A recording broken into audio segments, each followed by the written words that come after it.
يهده له فلا مضل له ومن يضلله فلا هادي له ونشهد أن لا إله إلا الله وحده لا شريك له ونشهد أن محمدا عبده ورسوله أما بعد فأعوذ بالله من الشيطان الرجيم بسم الله الرحمن الرحيم وقضى ربك ألا تعبدوا إلا إياه وبالوالدين إحسانا إما يبلغن عندك الكبر أحدهما أو كلاهما فلا تقل لهما أف ولا تنهرهما وقل لهما قولا كريما اخفض لهما جناح الذل من الرحمة وقل رب ارحمهما كما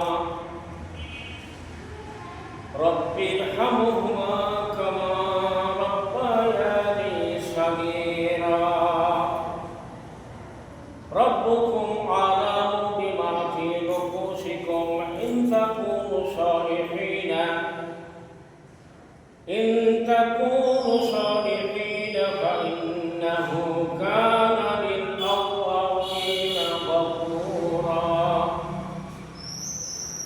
وآت ذا القربى حقه والمسكين وابن السبيل ولا تبذر تبذيرا إن المبذرين كانوا إخوان الشياطين وكان الشيطان لربه كفورا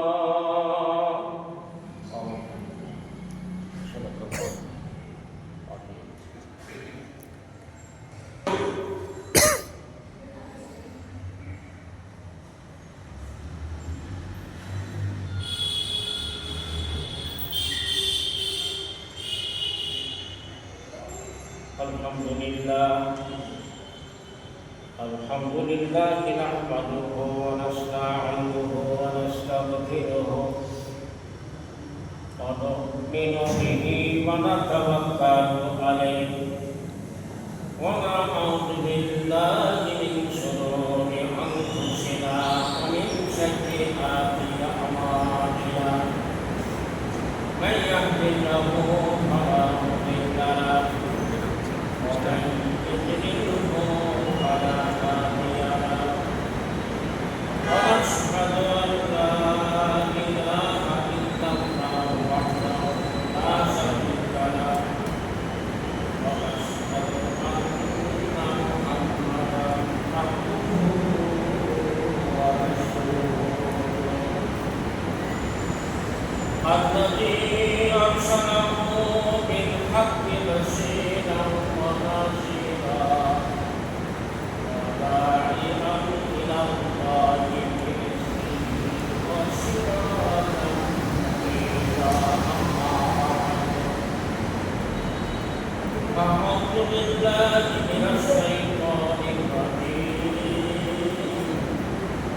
بسم الله الرحمن الرحيم الذين إن مكناهم في الأرض أقاموا الصلاة وآتوا الزكاة وأمروا بالمعروف ونهوا عن المنكر ولله عاقبة الأمور وقال تعالى والذي أرسل رسوله بالهدى ودين الحق ليظهره على الدين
লাই করে নিশান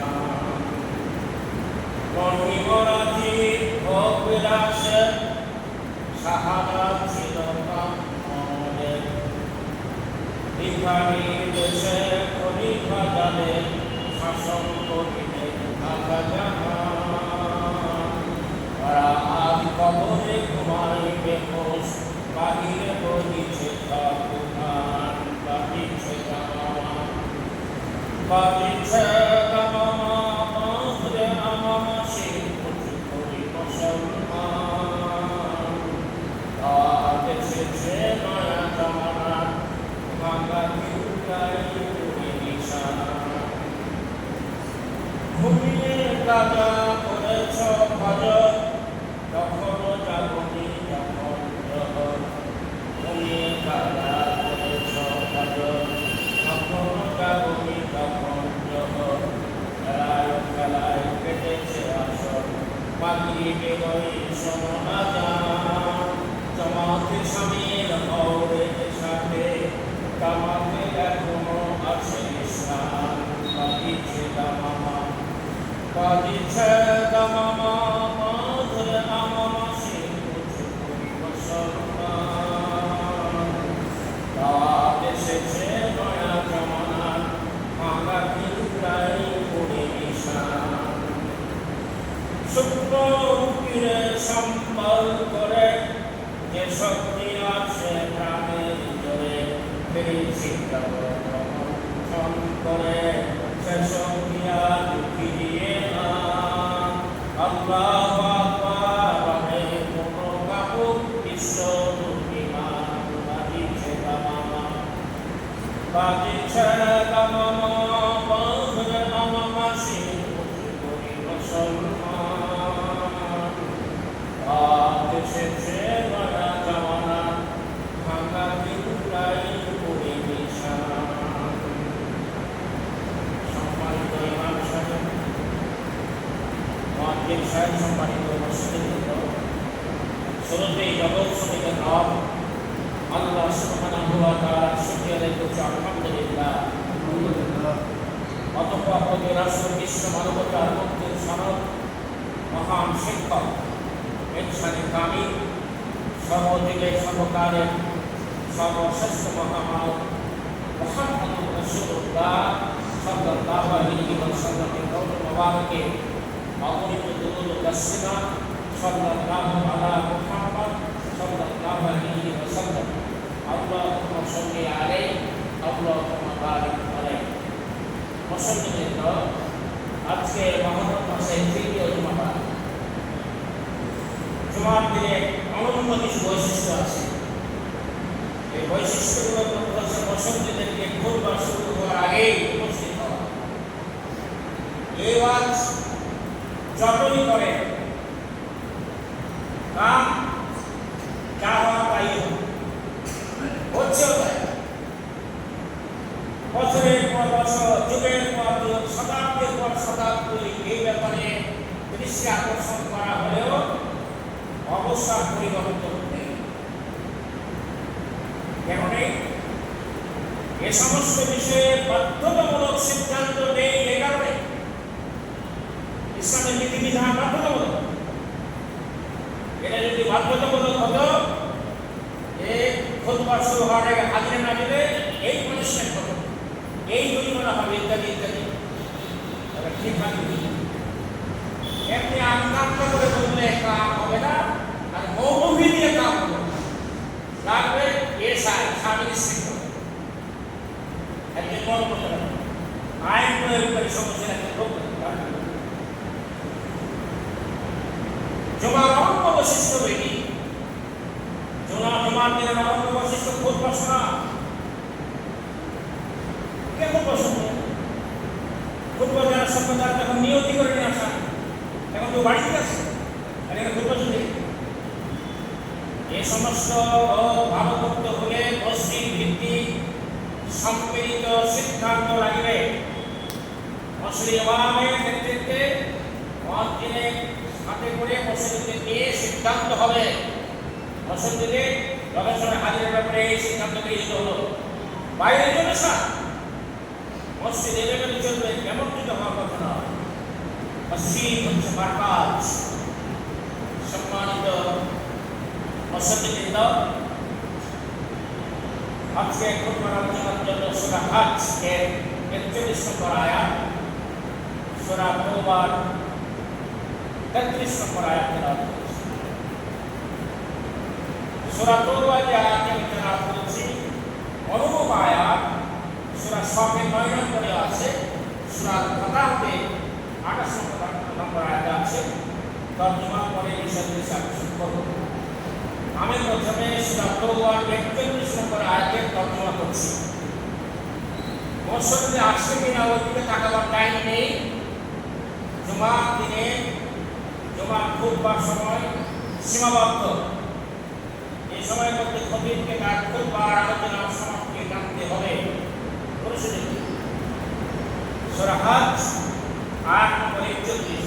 আল্লাহ এটা কি বলছেন? আল্লাহ বলছেন, আল্লাযীনা ইয়াতাকাব্বারুনা ফিল আরদ আকামুস সালাহ ওয়া আতাউয যাকাত ওয়া আমারু বিল মারুফ ওয়া নাহাউ আনিল মুনকার ওয়া লিল্লাহি আকিবাতুল উমুর। ইয়াদের অনুবাদ হলো, আল্লাহ বলছেন, আমি যদি তাদেরকে জমিনে নেতৃত্ব দেই, ওরা কারা? ইমানদারদেরকে, মুসলমানদেরকে কোন জনপদে পরিচালনার দায়িত্ব যদি আমি দেই, আল্লাযীনা ইয়াতাকাব্বারুনা ফিল আরদ, তাহলে আল্লাহ বলছেন তাদের দায়িত্ব কর্তব্য হচ্ছে নামাজ প্রতিষ্ঠা করা। 4টি মূলনীতি আয়াতে আছে। প্রথম নম্বরে বলা হলো জমিনে নেতৃত্ব, কর্তৃত্ব, রাষ্ট্র পরিচালনার দায়িত্ব কোন জনপদে যদি ইমানদারদের কাঁধে ন্যস্ত হয়, তাহলে তাদের 4টি মূলনীতি অনুযায়ী রাষ্ট্র পরিচালনা করতে হবে। আর প্রথম নম্বর হচ্ছে আকামুস সালাহ, নামাজ প্রতিষ্ঠা করবে। ওয়া আতাউয যাকাত, যাকাত কায়েম করবে, বাস্তবায়ন করবে, চালু করবে। ওয়া আমারু বিল মারুফ, যত কল্যাণকর কাজ, ভালো কাজ সব চালু করবে। ওয়া নাহাউ আনিল মুনকার, এবং যত অন্যায় কাজ তা নিষেধ করবে। ওয়া লিল্লাহি আকিবাতুল উমুর, এবং চূড়ান্ত পরিণতি সকল কিছুর ব্যাপারে আল্লাহ ইখতিয়ার করবে। সকল বিষয়ে চূড়ান্ত পরিণতি আল্লাহ ইখতিয়ারে। এটি সূরা হজ 41 নম্বর আয়াতের অনুবাদ পেশ করছি। সূরা তওবার 33 নম্বর আয়াত আল্লাহ বলছেন, ওয়াল্লাযী আরসালা রাসূলাহু বিল হুদা ওয়া দীনিল হক লিইয়ুযহিরাহু আলা দীনি কুল্লিহি ওয়ালাউ কারিহাল মুশরিকুন। তিনি সেই সত্য আল্লাহ সুবহানাহু ওয়া তাআলা যিনি রাসূল প্রেরণ করেছেন সত্য জীবন ব্যবস্থা, ইসলাম এবং হেদায়েত নামের গ্রন্থ সহকারে, বিল হুদা সহকারে, যেন সত্য জীবন ব্যবস্থা অন্যান্য জীবন ব্যবস্থার উপরে বিজয়ী হয়। এতে মুশরিকদের কাছে যেটা এটা যতই অপছন্দনীয় হোক না কেন। সূরা সফে 9 নম্বর আয়াতে একই কথা বলা আছে। কি বলা আছে? ওয়াল্লাযী আরসালা রাসূলাহু বিল হুদা ওয়া দীনিল হক লিইয়ুযহিরাহু আলা দীনি কুল্লিহি ওয়ালাউ কারিহাল কাফিরুন। নিশ্চয় আল্লাহ বলছেন এখানে তিনি সেই সত্য আল্লাহ সুবহানাহু ওয়া তাআলা যিনি রাসূল প্রেরণ করেছেন সত্য জীবন ব্যবস্থা ইসলাম এবং হেদায়েত নামের গ্রন্থ বিল হুদা আল হুদা সহকারে, যেন এটা অন্যান্য দ্বীনের উপর, জীবন ব্যবস্থার উপর বিজয়ী হয়। কাফেরদের কাছে এটা যত অপছন্দনীয় হোক না কেন। সূরা আল ফাতহ এর 28 নম্বর আয়াতে একই কথা বলা আছে। কি বলা আছে? ওয়াল্লাযী আরসালা রাসূলাহু বিল হুদা ওয়া দীনিল হক লিইয়ুযহিরাহু আলা দীনি কুল্লিহি ওয়া কাফা বিল্লাহি শাহীদা। এটা তর্জমা হলো, আল্লাহ বলছেন আমি রাসূল প্রেরণ করেছি যে সত্য জীবন ব্যবস্থা ইসলাম এবং হেদায়েত নামের গ্রন্থ বিল হুদা আল হুদা সহকারে, যেন অন্যান্য দ্বীনের উপরে এটা বিজয়ী হয়। আর সাক্ষী হিসেবে আল্লাহ যথেষ্ট। অন্য আয়াত সূরা ফাতহ 28, সূরা তওবা 33 এবং সূরা সফে 9 নম্বর আয়াত।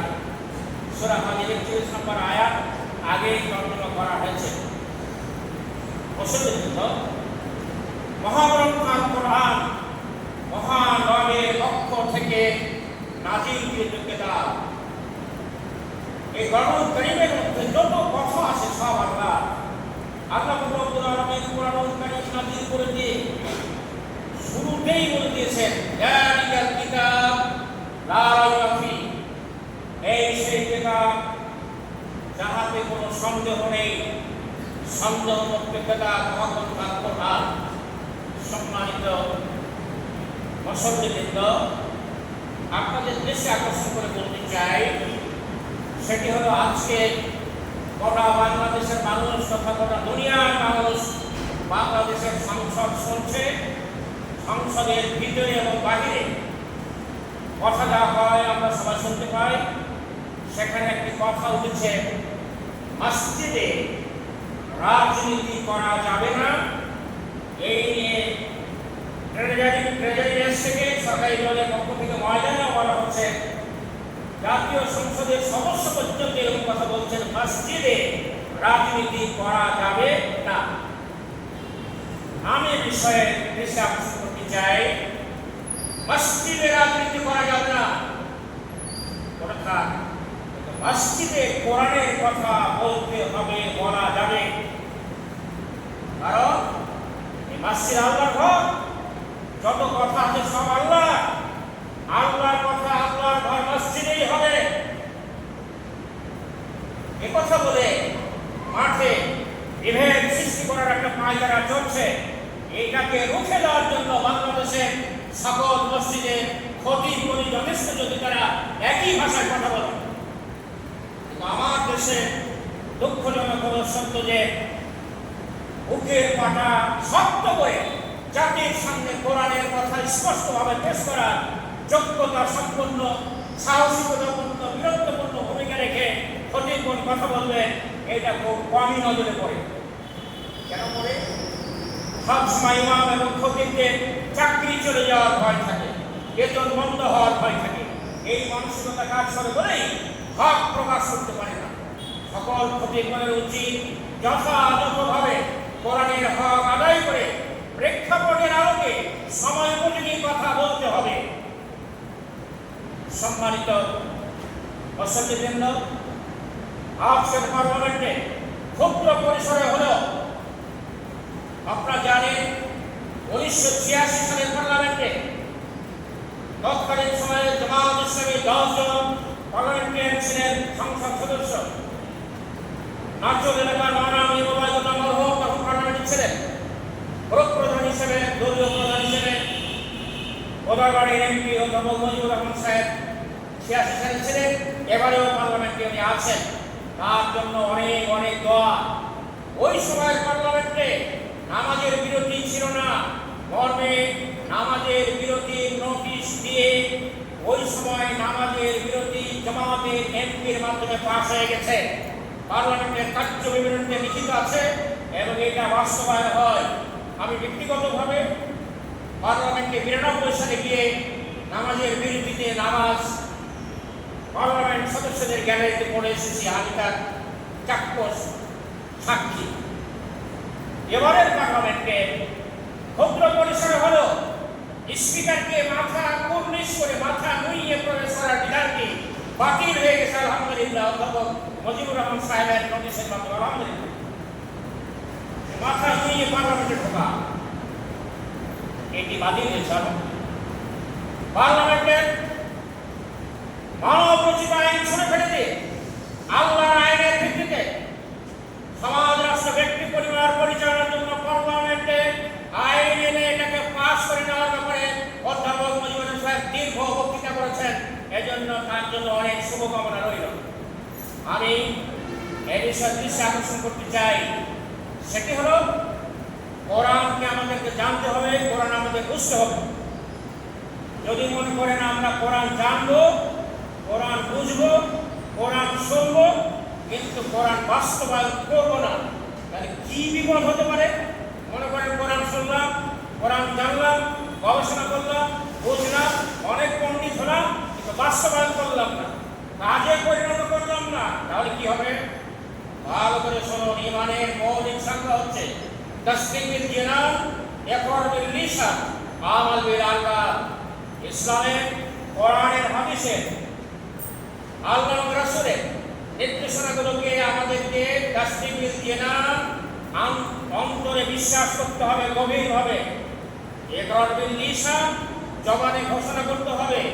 আমাল বিল আরকান, কাজে পরিণত করতে হবে। এর নাম হচ্ছে ঈমান। মনে করেন অন্তরে বিশ্বাস করলাম কোরআন আল্লাহর বাণী, মুখেও খুব বক্তৃতা করলাম, কিন্তু কাজের জায়গাতে নেই। কোরআন বাস্তবায়ন হোক, কোরআন চালু হোক, এটা চাইলাম না, তাহলে কি অবস্থা হবে? এজন্য আমাকে আপনাকে সূরা আরাফের 179 নম্বর আয়াতের ব্যাখ্যা ভালো করে পড়তে হবে।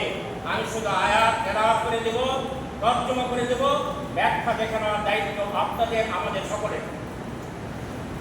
ওয়ালাকাদ জারানা লিজাহান্নামা কাসীরাম মিনাল জিন ওয়াল ইনস লাহুম কুলুবুন লা ইয়াফকাহুনা বিহা ওয়া লাহুম আয়ুনুন লা ইবসিরুনা বিহা ওয়া লাহুম আযানুন লা ইয়াসমাউনা বিহা উলাইকা কাল আনআম বাল হুম আযাল উলাইকা হুমুল গাফিলুন। সূরা আরাফ আয়াত নম্বর 179। আল্লাহ বলছেন যে ওই সমস্ত জিন এবং ইনসানকে আল্লাহ রব্বুল আলামিন জাহান্নামে দেবেন। ওরা কারা? লাহুম কুলুবুন লা ইয়াফকাহুনা বিহা, যাদের অন্তর আছে যার দ্বারা বুঝে না। ওয়া লাহুম আয়ুনুন লা ইবসিরুনা বিহা, যাদের চক্ষু আছে যার দ্বারা দেখে না। ওয়া লাহুম আযানুন লা ইয়াসমাউনা বিহা, যাদের কর্ণ আছে যার দ্বারা শুনে না। অন্তর আছে বুঝে না, চোখ আছে দেখে না, কান আছে শুনে না। আমরা অন্তর আছে বুঝি, চোখ আছে দেখি, কান আছে শুনি, কিন্তু আল্লাহ বলছেন এই দেখা শোনা বোঝাটা হবে ভালো হওয়ার জন্য। আল্লাহ এবং রাসূলকে মেনে নেওয়ার মানসিকতা নিয়ে শুনতে হবে, দেখতে হবে, বুঝতে হবে। যদি তা করা না হয়, মনে করেন শুনলাম, বুঝলাম, দেখলাম, কিন্তু আমলে কাজে পরিণত করলাম না, তাহলে কি হবে? আল্লাহ বলছেন উলাইকা কাল আনআম, যারা এটা করবে, শুনবে, দেখবে, বুঝবে, কিন্তু আমলে পরিণত করবে না, আল্লাহ বলছেন এরা চতুষ্পদ জন্তুর মতো। আমার কথা নয়, সূরা আরাফ আয়াত নম্বর 179। যদি আমরা শুনি, আমরা বুঝি, আমরা দেখি, কিন্তু বাস্তবে ইসলামের আলোকে এটাকে বাস্তবায়ন করার কোনো চিন্তা না থাকে, তাহলে আমাদের ব্যাপারে আল্লাহর ঘোষণা হলো এরা দেখতে যত মানুষ, আল্লাহ বলছেন এ উলাইকা কাল আনআম, এরা চতুষ্পদ জন্তুর মতো। এবং ভয়াবহ ঘোষণা।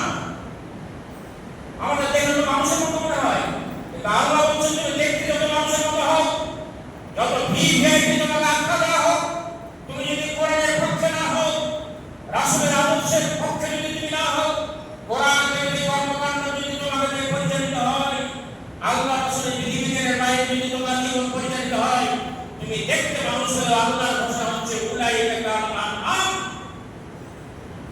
এরা চতুষ্পদ জন্তুর মতো। সম্মানিত মুসলিমদের দাও, আল্লাহ যদি এতটুকু বলে শান্ত হতেন, তাহলে সাবহানাল্লাহি মা ফিস সামাওয়াতি ওয়াল আরদ, আসমান জমিনের মাঝে যা কিছু আছে সবই আল্লাহ প্রশংসা করে, তাহলে আমরা চতুষ্পদ জন্তুর মতো হয়ে এই পর্যায়ে থাকার সুযোগ ছিল। কিন্তু আল্লাহ বলছেন না, উলাইকা কাল আনআম বাল হুম আযাল, তার চাইতে নিকৃষ্ট। চিন্তা করে চতুষ্পদ জন্তুর চাইতে নিকৃষ্ট করে দেওয়া হলো। লাকাদ খালাকনাল ইনসানা ফি আহসানি তাকওয়িম, আল্লাহ বলেন আমি তোমাদেরকে সুন্দর অবয়বে চেহারাতে সৃষ্টি করেছি। সূরা ৩ এর মধ্যে পাবেন আল্লাহ বলেন আমি তোমাদেরকে সুন্দরতম চেহারাতে সৃষ্টি করেছি। এইজন্য আমরা যখন আয়নার সামনে যাই নিজেকে পরিপাটি করার জন্য, তখন দোয়া করি, এটা হাতের আয়না হোক, ড্রেসিং টেবিলে হোক, যেভাবে আয়নার সামনে যাই না কেন, আমরা তখন দোয়া করি আল্লাহুম্মা কামা হাসানতা খালকি ওয়া আহসিন খুলুকি ওয়া হাররিক ওয়াজহি আলান নার। আয়না দেখার সময় এই দোয়া আমাদেরকে পাঠ করতে হয়। ইসলাম পূর্ণগতি ইসলাম পূর্ণাঙ্গ। কেউ যদি মনে করেন আয়না দেখার সময় এই দোয়াটা পড়লাম না, তাহলে আয়না দেখার ব্যাপারে একটু পিছিয়ে গেলাম ইসলাম থেকে। কেন? ইসলামে আয়না দেখার জন্য বিধান বলে দেওয়া আছে। আয়নার সামনে গেলে ড্রেসিং টেবিলের পর্দাটা উন্মোচিত করলে গ্লাসটা আপনার সামনে ধরলে দোয়া করতে হবে, আল্লাহুম্মা কামা হাসানতা খালকি ফাহসিন খুলুকি ওয়া হাররিম ওয়াজহি আলান নার।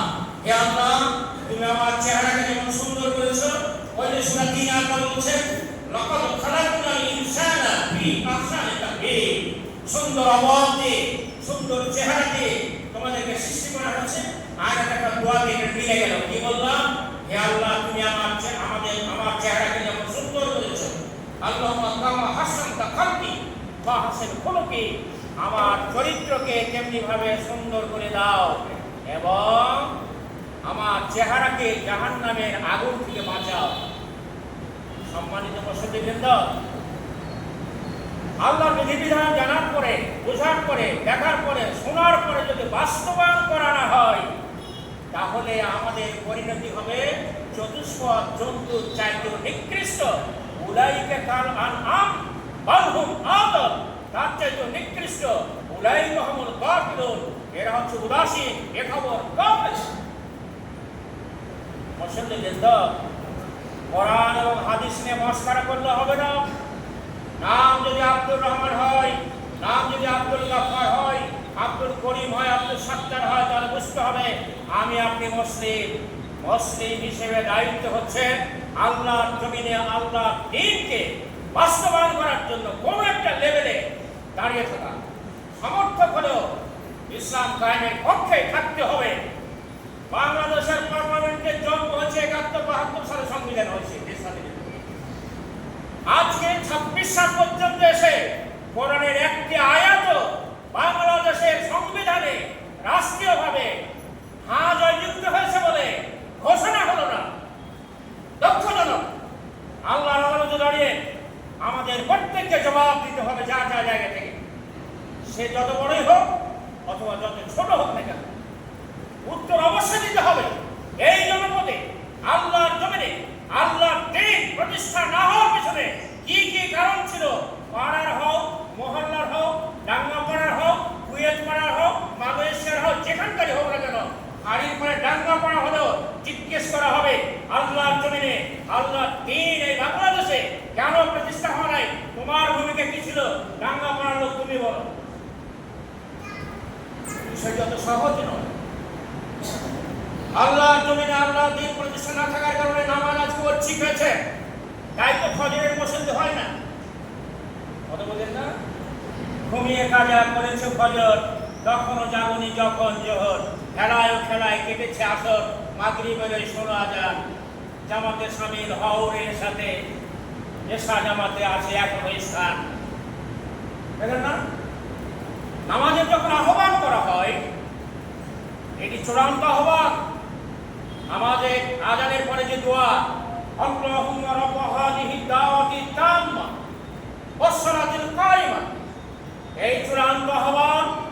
এবং নামাজে তুমি প্রভু, এই চূড়ান্ত আহ্বানের মালিক আল্লাহ, নামাজের মালিক আল্লাহ। চূড়ান্ত আহ্বান আল্লাহর পক্ষ থেকে করা হয়েছে। সেখানে বলা হয়েছে আল্লাহ মহান, এখানে বলা হয়েছে নামাজের জন্য এসো, এখানে বলা হয়েছে কল্যাণের জন্য এসো। অথচ হাইয়ালা সলা যখন বলে তখন কিন্তু তার কানে যায় ফজরের সময়, কিন্তু আল্লাহর পক্ষ থেকে বিগল বেজে যাওয়ার পরও যদি কোনো আল্লাহর বান্দা মসজিদে হাজির না হয়, হাজিরার নাম্বারে ফের। আপনারা ক্যান্টনমেন্টে যারা কখনো থেকেছেন, সৈনিকদের সাথে সৈনিকদের পাঠায়, তারা বলতে পারতো যে তাদের কি প্র্যাকটিস। আমি 2001 সালে 5 দিন ঢাকা ক্যান্টনমেন্টে ছিলাম। আমাদের মামলা আমিরের ভাই এনামুল ভাই ওখানে চাকরি করতে, সেই সুবাদে 5 দিন থাকার সুযোগ হয়েছিল ক্যান্টনমেন্টে। সেখানে দেখেছি তাদের নিয়মানুবর্তিতা, তাদের শৃঙ্খলা, তাদের ডিউটি। যে টাইমে তাদের হাজিরার কথা আছে ওই টাইমে হাজির হতে হয়। অপ্রস্তুত অবস্থায় গেলে ওই বোতাম লাগাতে লাগাতে ছুটে। কেন?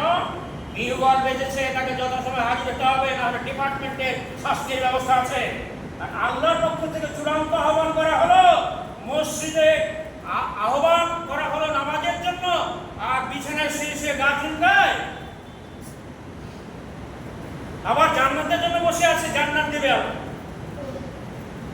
আল্লাহর পক্ষ থেকে চূড়ান্ত আহ্বান করা হয়েছে। এখন মসজিদে হাজিরা দিতে হবে, হাজিরা নেই, হাজিরা বরং নামাজ তরক করে ভিআইপির মতো সকালবেলা চায়ের স্টলে দেখা যায়, মসজিদে হাজিরা দেয় নাই।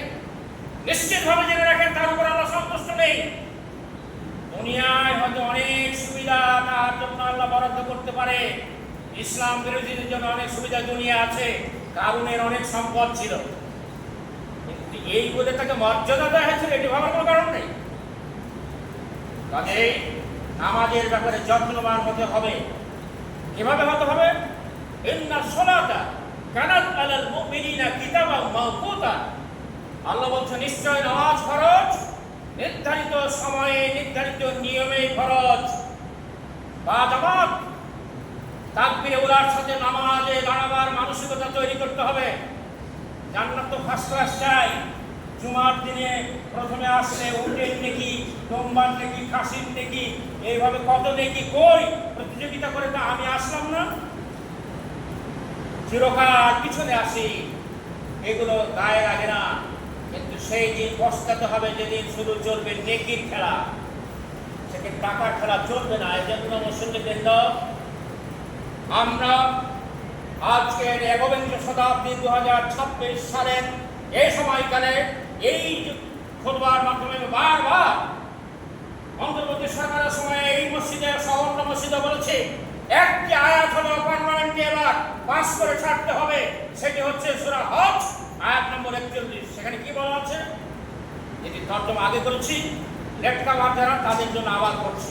আল্লাযীনা ইমাক্কানাহুম ফিল আরদ আকামুস সালাহ ওয়া আতাউয যাকাত ওয়া আমারু বিল মারুফ ওয়া নাহাউ আনিল মুনকার ওয়া লিল্লাহি আকিবাতুল উমুর।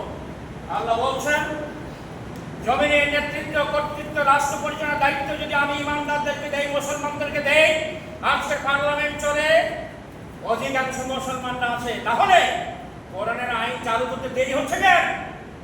এর মানে হচ্ছে প্রকারান্তরে কোরআন বিরোধী। কথা বুঝেন না? প্রকারান্তরে কোরআন বিরোধী, কোরআন আইন চায় না। আমাদের প্রবীণ পার্লামেন্টারিয়ান রাজশাহী 1-এর সংসদ সদস্য অধ্যাপক মজিবুর রহমান সাহেব দুর্বার অতিথি বক্তব্য রেখেছেন, বক্তব্য দিতে গিয়ে হিবে যাচ্ছেন, তারপর দাবি করেছেন যে যাকাত ভিত্তিক অর্থ ব্যবস্থা চালু আইন পাস করতে হবে। আল্লাহ কি বললেন? ইমাক্কানাহুম ফিল আরদ আকামুস সালাহ, নামাজ প্রতিষ্ঠা করো। রাষ্ট্র ক্ষমতায় যদি ইমানদাররা থাকো, মুসলমানরা থাকো, গোটা পার্লামেন্ট মুসলমানে ভরে আছে, তাহলে এই আইন চালু করতে হবে। নোটিশ আসবে, ইয়েস করে দিতে হবে। আবার আর্মি, মিডিয়া, র্যাব, কোবরা, চিতা, পুলিশ, চৌকিদার, আনসার সবকে দায়িত্ব দিতে হবে। লাঠি নিয়ে তারা মোড়ে মোড়ে ঘুরবে এবং নামাজের আজান হলে দেখতে পেলে 10 লাঠি করে ঠাটাবে। আইন আল্লাহ বললেন রাষ্ট্র ক্ষমতায় যদি ইমানদাররা থাকে, তারাকে নামাজ চালু করতে হবে, রাষ্ট্রীয়ভাবে ঘোষণা করতে হবে। প্রাইম মিনিস্টারের পক্ষ থেকে একেবারে যে বাংলাদেশে নামাজ ফরজ করা হয়েছে, বালেগ বালেগা, নারী পুরুষ সকলের জন্য নামাজ ফরজ। পুরুষরা যথাযথভাবে মসজিদে, ব্যবস্থা থাকলে মহিলারা মসজিদে, না ব্যবস্থা থাকলে ঘরে বসে নামাজ আদায় করতে হবে। তবে মহিলাদের জন্য মসজিদে নামাজের ব্যবস্থা থাকা উচিত, ঈদের মাঠেও তাদের নেওয়া উচিত বলে সহিহ সনদে পাওয়া যায়। মুসলমানদের রাষ্ট্রীয়ভাবে যদি নামাজ চালু হয়, সব মামুর বেটারা নামাজ পড়বে। তখন এই বলবে আর ওয়াজ করা লাগবে না, মুসলিম কমে গেছে, এই ধান্দাবাজি আর করতে হবে না। ওয়াতাউ যাকাত, যাকাত ভিত্তিক অর্থ ব্যবস্থা চালু করতে হবে, আল্লাহর ঘোষণা, সূরা হজ আয়াত নম্বর 41। তাহলে কি হবে? সুদের পাপ থেকে আমরা বেঁচে যাব। আজকে সুদ হারাম। একদিকে বলছে আহালাহু বাইয়া ওয়া হারামা রিবা, ওয়া আহালাহু বাইয়া ওয়া হারামা রিবা, ব্যবসা হারাম, সুদ হারাম। অথচ আজকে সুদের ভিত্তিতে গোটা অর্থনীতি চলে, আর আমরা মনে করছি খুব আরামে আছি। প্রত্যেককে কাঠ গোড়ায় দাঁড়াতে হবে যে যাকাত ভিত্তিক অর্থ ব্যবস্থা কেন চালু হয় নাই, কি কি কারণে হয় নাই, কার কার দুর্বলতা ছিল। ওয়াতাউ যাকাত, আমারু বিল মারুফ, যত ভালো কাজ সব চালু করে দিতে হবে রাষ্ট্রীয়ভাবে। অনাহারি মুনকার, যত অকল্যাণকর কাজ সব বন্ধ করতে হবে। এটি সূরা হজে আল্লাহর ঘোষণা, যে বানানো কোনো ওয়াজ নয়। এই ওয়াজ মসজিদে চলবে। চলবে না? চলবে না বলেন। খতিব যখন কোনো কথা জিজ্ঞেস করে উত্তর দিতে পারবে। চলবে না? চলবে না? কেন বলা হলো রাজনীতি চলবে না? এটি তো সবচেয়ে বড় রাজনৈতিক আয়াত, যেটাতে আল্লাহর জন্য আল্লাহর দ্বীন কায়েমের কথা বলা হচ্ছে। কোন মুসলিম যদি এটা মেনে না নেয়, তাহলে মুসলিমের খাতায় নাম আসে কিনা ভালো করে মিলিয়ে দেখে, হাদিস কোরআন খুলে। কেন? কেউ যদি নামাজ ছেড়ে দেয় ইচ্ছা করে, মান তারাকা সালাতা মুতাআম্মিদান ফাকাদ কাফারা, ইচ্ছা করে গাফিলতি করে অবজ্ঞা করে যদি কেউ নামাজ ছেড়ে দেয়, আল্লাহ রাসূল বলছেন সে কুফরি করল। মান তারাকা সালাতা মুতাআম্মিদান ফাকাদ কাফারা। আবার আল্লাহর জমিনে আল্লাহর দ্বীন কায়েমের জন্য কেউ চেষ্টা করবে, নোটিশ আনবে, বক্তব্য দিবে, গায়ে রাখবে না, তুমি নাকি মুসলমান আছো, জানি না, আল্লাহর দপ্তরে খুলে হবে হাসরের ময়দানে। নিশ্চিতভাবে বলতে পারি মুসলিমের তালিকায় নাম থাকবে না, অসম্ভব। যদি নামাজ কালাম করার কারণে কুফরি হয়, কুফরির তালিকায় চলে যায়, আল্লাহ রাসূলের ঘোষণা অনুযায়ী আল্লাহর জমিনে আল্লাহর দ্বীন কায়েমের জন্য প্রতিবন্ধকতা সৃষ্টি করবে, তুচ্ছ করবে, তাচ্ছিল্য করবে, মস্করা করবে, বাস্তবায়ন করবে না, যুক্ত হবে না, নিশ্চিতভাবে জেনে রাখেন মুসলমানের খাতায় নাম থাকবে না। নাম আব্দুর রহমান হতে পারে, কবি বলছেন নাম আব্দুর রহমান, কাজে কর্মে রমার্থন, নামাজ রোজা ধার ধারে না, ইসলামী জীবন মানে না হাদিস কোরআন, হায়রে আব্দুর রহমান, নাম দিয়ে কি হবে কা? এজন্য সমাপনী 1 মিনিটের মধ্যে কথা হচ্ছে যে আমাদেরকে সকলকে কোরআনের পক্ষে আসতে হবে। সূরা হজের একটি আয়াত বাংলাদেশের পার্লামেন্টে, সংসদে পাস করে নেওয়ার জন্য জনমত তৈরি করতে হবে, মানববন্ধন করতে হবে, মিছিল করতে হবে, মিটিং করতে হবে, স্মারকলিপি দিতে হবে। আমরা এই আয়াতটি চাই যে আয়াতে নামাজ চালু হয়ে যাবে, যাকাত ভিত্তিক অর্থ ব্যবস্থা চালু হবে, সুদ বন্ধ হয়ে যাবে, যত ভালো কাজ সব চালু হয়ে যাবে, যত মন্দ কাজ সব বন্ধ হয়ে যাবে। এটি আল্লাহর ঘোষণা। কাজে একটি আয়াত এবারে এই অধিবেশনে পাস হওয়া জরুরি বলে মনে করি। আমরা এই সকল মুসল্লি এটার সাথে একমত, ইনশাআল্লাহ। ইনশাআল্লাহ আমরা জনমত তৈরি করে আমাদের নেতৃবৃন্দকে পার্লামেন্টে যারা কথা বলতে উৎসাহিত করতে চাই, নোটিশ দিয়ে যুক্ত হবে না, যুক্ত হবে, তারপর দেখা যাবে। কিন্তু সূরা হজের 31 নম্বর আয়াত বাংলাদেশের জমিনে পাস করার জন্য সংসদে নোটিশ দিতেই হবে, দিতেই হবে, দিতেই হবে, ইনশাআল্লাহ। আল্লাহ রাব্বুল আলামিন কমপক্ষে এবারে একটি আয়াত চালু করে নামাজকে সরকারিভাবে চালু করা, যাকাত ভিত্তিক অর্থ ব্যবস্থার সুদের পরিসমাপ্তি ঘটানো, ভালো কাজ সব চালু করা, অন্যায় কাজ যাবতীয় বন্ধ করে দেওয়ার ব্যাপারে একটি আয়াতই যথেষ্ট হয়ে যাবে। আল্লাহ রাব্বুল আলামিন আমাদেরকে যথাযথ জায়গা থেকে, যার যার অবস্থান থেকে এই আয়াতের আলোকে জীবন গড়ার জন্য তৌফিক দান করুন। সবাই বলুন আমিন। আল্লাহুম্মা আমিন। আউযু বিল্লাহি মিনাশ শাইতানির রাজীম। বিসমিল্লাহির রহমানির রহিম।